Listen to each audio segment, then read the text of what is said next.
പ്രത്യേകിച്ച് ഒരു പരിപാടി ഇല്ലാത്തൊരു ഞായറാഴ്ച ആയതുകൊണ്ട് തന്നെ അതൊന്ന് കളറാക്കാന്ന് ചോദിച്ചാൽ നമ്മൾ എത്തിയത് നമ്മുടെ ചൊവ്വേരിയിലുള്ള ഫിഷ് മാർക്കറ്റിലായിരുന്നു കേട്ടോ. അപ്പൊ ഏത് മീൻ വേണമെങ്കിലും എടുത്തോളൂ എന്നുള്ള ഏട്ടന്റെ സ്നേഹത്തിന് മുന്നേ സാമാന്യം നല്ലൊരു അയക്കൂറി എടുത്ത് ഞാൻ അങ്ങോട്ട് സമർപ്പിച്ചു. പിന്നെ ക്ലീനിങ്ങും കട്ടിങ്ങും എല്ലാം ഒരുമിച്ചായിരുന്നു. അത് എടുത്ത് നേരെ വീട്ടിലേക്ക് എത്തിയപ്പോഴതാ അമ്മ കുറെ ഉള്ളിയും തക്കാളിയൊക്കെ എടുത്ത് മുന്നിൽ വെച്ച് തന്നിട്ടുണ്ട്. അപ്പൊ കറി ആവശ്യത്തിനുള്ള പച്ചക്കറികൾ അത്യാവശ്യം കട്ട് ചെയ്ത് കഴിയുമ്പോഴത്തേക്കതാ അയക്കൂറ പിടിച്ച പടവും കൊണ്ട് അമ്മ വരുന്നു. എന്താ പിന്നെ നീ തന്നെ ഉണ്ടാക്കിക്കോ മോളെ എന്നൊരു വർത്താനം. അപ്പൊ എങ്ങനെയാ എന്റെ പിള്ളേർക്ക് നൊസ്റ്റ് കാണിച്ചു കൊടുക്കണ്ടേ? അതും പറഞ്ഞ് ഞാൻ ചെറുതായിട്ട് അങ്ങ് സ്കൂട്ടായി.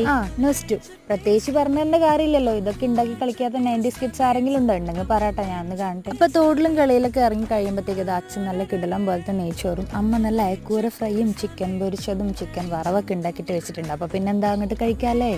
ഇതൊക്കെ കാണുമ്പോഴാണ് വെറുതെ വലുതായിന്നൊരു തോന്നല്. കച്ചമ്പറില്ലാണ്ട് എന്ത് നെയ്ച്ചോറല്ലേ. ഈ പറഞ്ഞ കറികളൊക്കെ ഒരു ഭാഗത്തേക്ക് അങ്ങോട്ട് വിളമ്പി ഇനിയെന്താ ഇനിയൊന്നുമില്ല അങ്ങോട്ട് കഴിക്കാനേ. പിന്നെ ഈ കഴിക്കുന്ന ഒന്നും ശരീരത്തിൽ കാണുന്നില്ലല്ലോ എന്നുള്ള ചോദ്യം അതിവിടെ വേണ്ടാട്ടാ.